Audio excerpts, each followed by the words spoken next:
आइए अब हम गुजरात चलते हैं उर्वशी जी के पास। उर्वशी जी केम छो? नमस्ते। नमस्ते। उर्वशी बेसिन है। हाँ,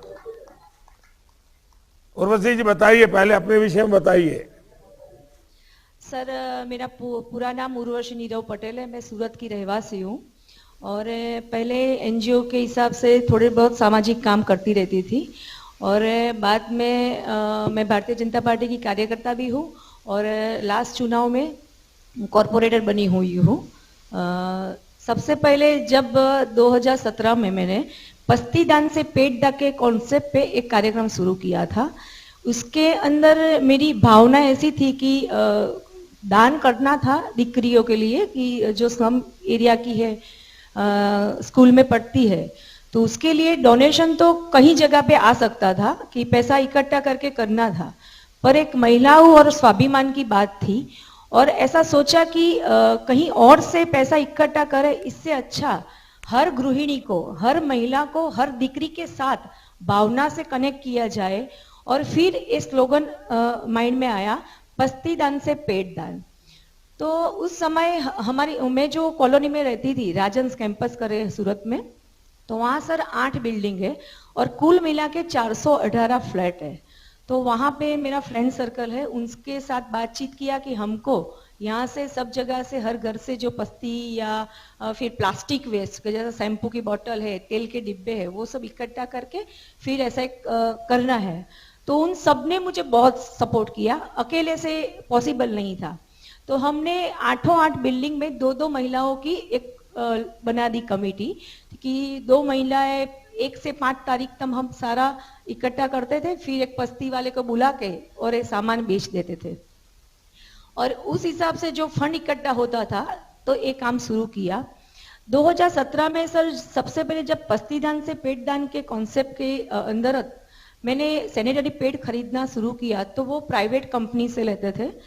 तो वो सर, वो सैनिटरी पैड की कीमत 35 से 40 रुपीस पर पैकेट पड़ती थी। उस टाइम जितना फंड हमारे पास आता था, क्योंकि हम एक कॉलोनी की महिलाओं के साथ जुड़े थे, शुरुआत का समय था, तो उस फंड से हम 500 से 600 दीकरियों को ये चीज दे सकते थे कि फंड के हिसाब से ज्यादा नहीं दे सकते थे। फिर सर एक नई सोच थी, नया रास्ता था और कुदरत भी कुछ अच्छा करती है।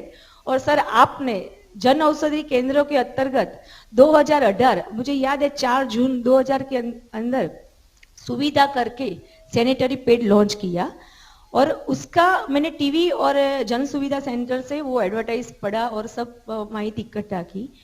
तो सर वो 10 रुपए की कीमत में पेड पड़ता, जो मैं 35 से 40 रुपीज में परचेस करती थी, वही चीज 10 रुपया में मिलती थी। तो जब मैं 500 दीकरियों को वो दे सकती थी, वो चीज में 3000 से 3500 तक दीकरियों को वो चीज हम दे सकते थे। तो इस जन औषधि केंद्र से जो सुविधा लॉन्च हुआ, उसकी सबसे अच्छी सुविधा हमें मिली, हमारी टीम को मिली।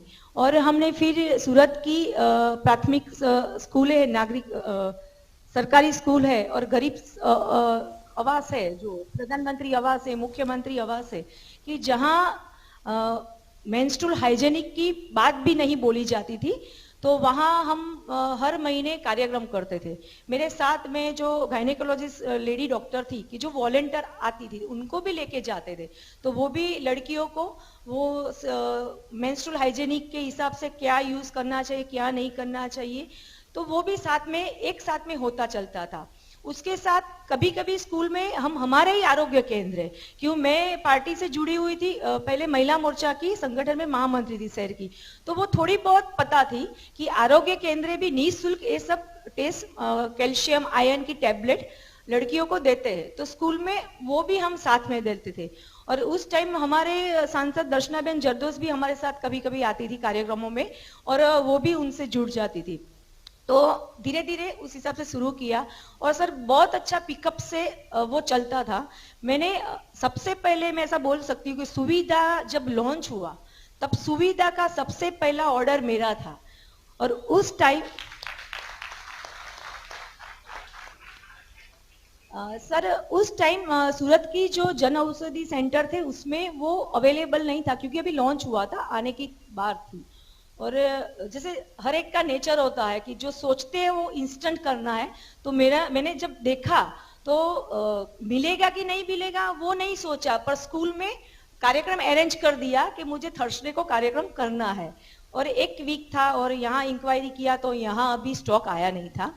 फिर सर बीपीपीआई में अपनी गुजरात में कल्पेश रावल जी है, हमारे मितेश भाई है, उन सब से मैंने मेल के द्वारा कांटेक्ट किया और वो सारी टीम ने मुझे इतना सपोर्ट किया। डायरेक्ट दिल्ली से उनके प्रोडक्शन से सबसे पहला कंटेनर सर मुझे मिला। और जो डेट तय की थी वही डेट पे हम कार्यक्रम कर सके।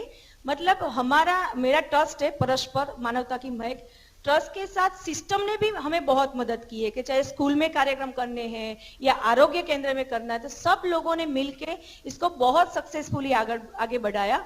और अभी तक सर 1,65,000 तक सैनिटरी पैड मैं सुविधा के सूरत में डिस्ट्रीब्यूट कर चुकी हूँ। फिर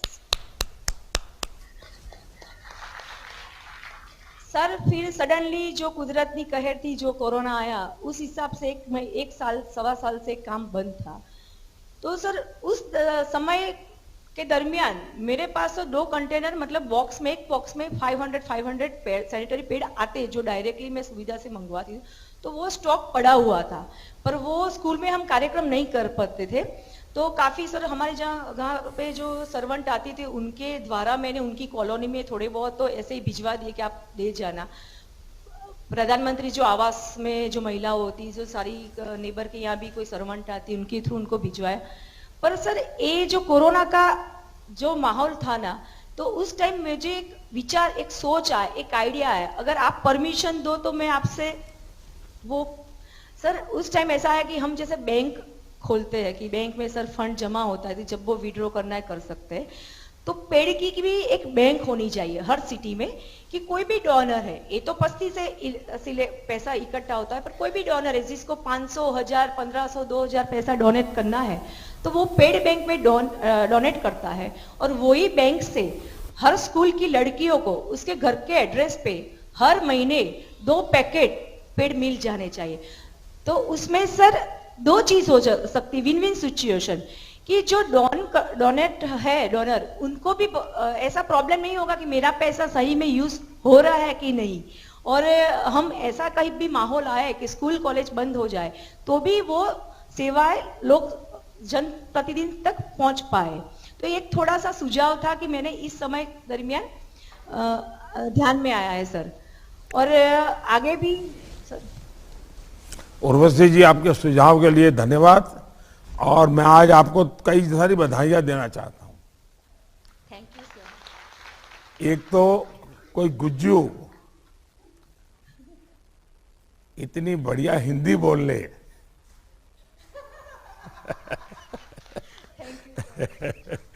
तो एक तो इसके लिए बधाई। दूसरा, आमतौर पर लोगों में छवि ये है कि राजनेता, राजनीतिक क्षेत्र के लोग यानी जिंदाबाद मुर्दाबाद करते रहते हैं, तू मैं करते रहते हैं। आपने एक पॉलिटिकल वर्कर, एक काउंसिलर होने के बावजूद भी आपने सेवा के माध्यम से लोगों के दिल जीतने का कार्यक्रम लिया है। ये सभी राजनीतिक दल के सभी कार्यकर्ताओं को प्रेरणा देगा। ये अपने आप में, किसी भी दल के हो, जो भी इस प्रकार से काम करते हैं, उन लोगों के लिए मेरे मन में बहुत आदर होता है, क्योंकि हम सार्वजनिक जीवन में राजनीतिक दलों से उठापटक करना इतना काम नहीं है हमारा काम। और ये मैं एक और 2 सुझाव देता हूं।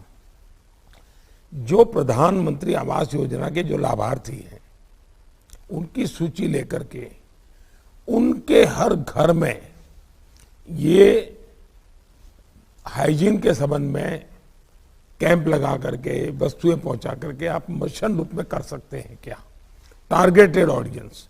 दूसरा, जो प्रधानमंत्री गरीब कल्याण योजना के तहत इस कोरोना में जिन परिवारों को मुफ्त राशन मिल रहा है, उन परिवारों में जाकर के भी इस विषय को लेकर जाकर के उन परिवार को, क्योंकि स्कूल कॉलेज में जो बच्चियां हैं वो ज्यादातर इस बात को अब पकड़ लिया होगा, लेकिन ये लोग, और आपके यहाँ तो आंध्र से बहुत परिवार रहते हैं, उड़िया के बहुत परिवार रहते हैं, बिहार के बहुत परिवार रहते हैं, उत्तर प्रदेश के बहुत परिवार रहते हैं, और मैंने तो वहाँ इनकी गरीबी देखी है।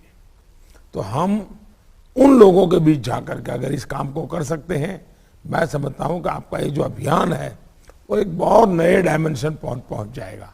लेकिन मुझे बहुत अच्छा लगा आपने इतना व्यापक, आप सबसे बड़ी बात है कि आप एक जागरूक नागरिक भी हैं।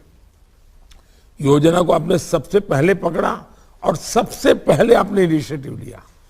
वरना बहुत लोग तो इंतजार करते भाई आया है, पता नहीं कैसा है, कब होगा, लेकिन आपने तुरंत डिसीजन लिया और आगे बढ़ाया। मैं आपको बहुत बहुत बधाई देता हूं, बहुत बहुत शुभकामनाएं आपको, धन्यवाद।